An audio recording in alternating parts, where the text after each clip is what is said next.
On this episode of Car Rant, we finally tackle the biggest problem facing this car, and that's its braking system.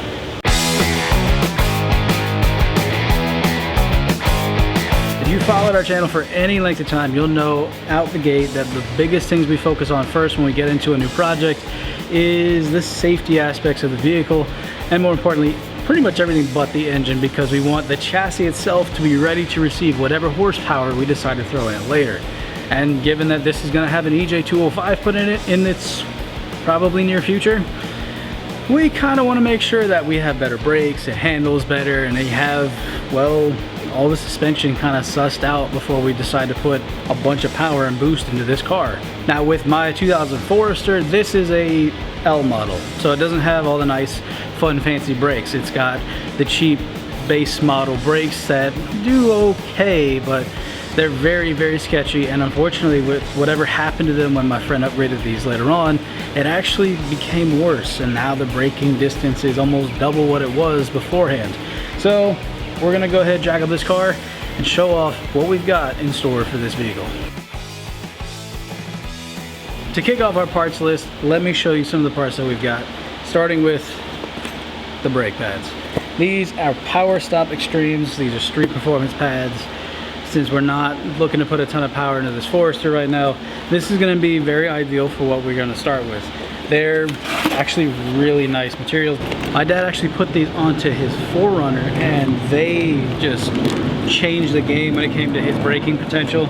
It made that ride very safe and a little bit more touchy, but in a good way. So I'm very excited to put these on. Comes with all of its own hardware and some of its own lube as well, so we don't have to worry about having to go to the store to get extra bits and pieces that we didn't know we needed still. Next up, rotors. These are also Power Stops because, spoiler alert, we bought a whole Power Stop kit for this vehicle. And look at how beautiful these are. Normally I would just go for slotted, but unfortunately the kit only came with drilled and slotted, so we'll just live with what we got. These are actually a really nice quality. The cross hatching is intense. You can feel it on the rotor, so I know that these are going to have a lot more bite than just, say, a decent set of blanks or even smoother, you know, slotted rotors. So these are going to be really good for stopping.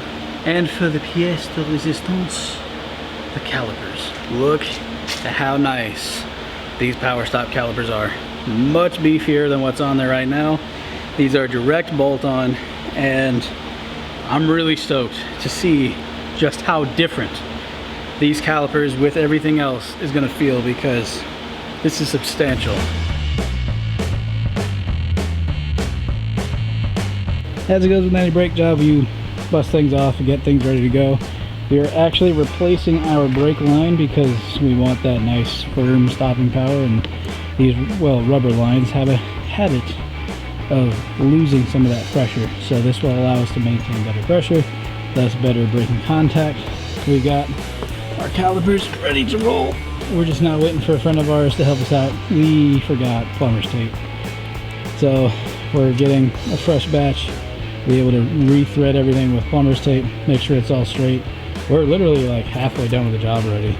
Like, brake jobs are actually pretty easy, all things considered. It's 4 bolts and you're good to go. So once it gets here, throw the things on, throw them up, build the pressure, and then do the long, arduous task of normalizing the brake pressure. Ian's least favorite job.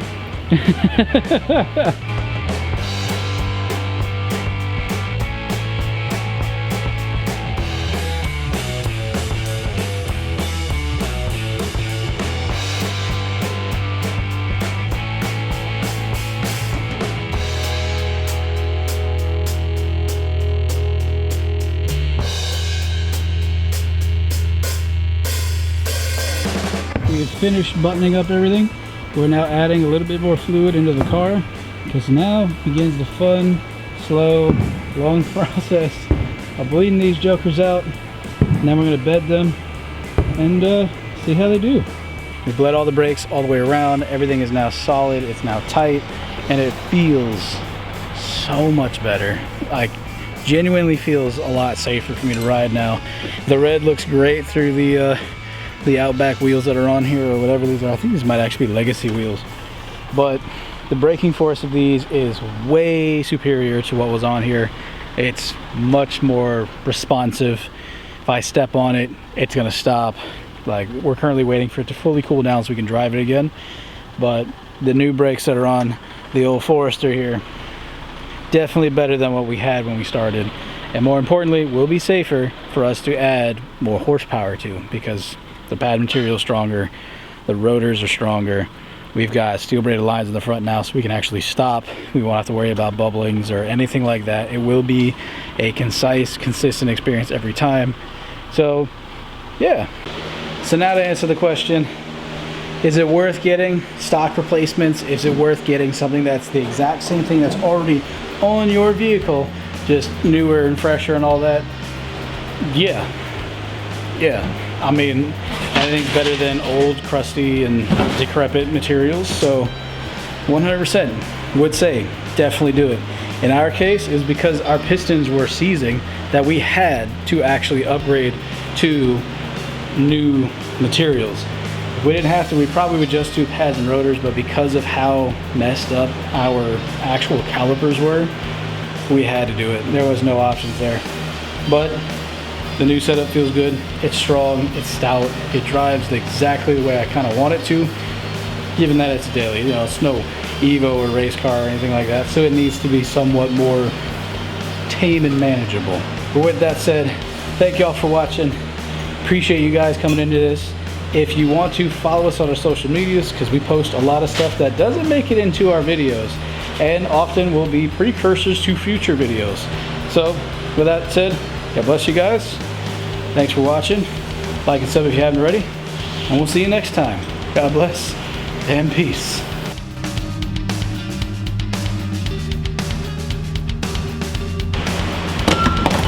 I have to ask, did you use an entire can of brake clean on this episode? Yeah. We'll be addressing that beast soon enough. And this. And why the back wheels are both taken off. Just wait for that future episode if you're still watching here in the credit section. Otherwise, yeah. This thing is so much fun when it runs.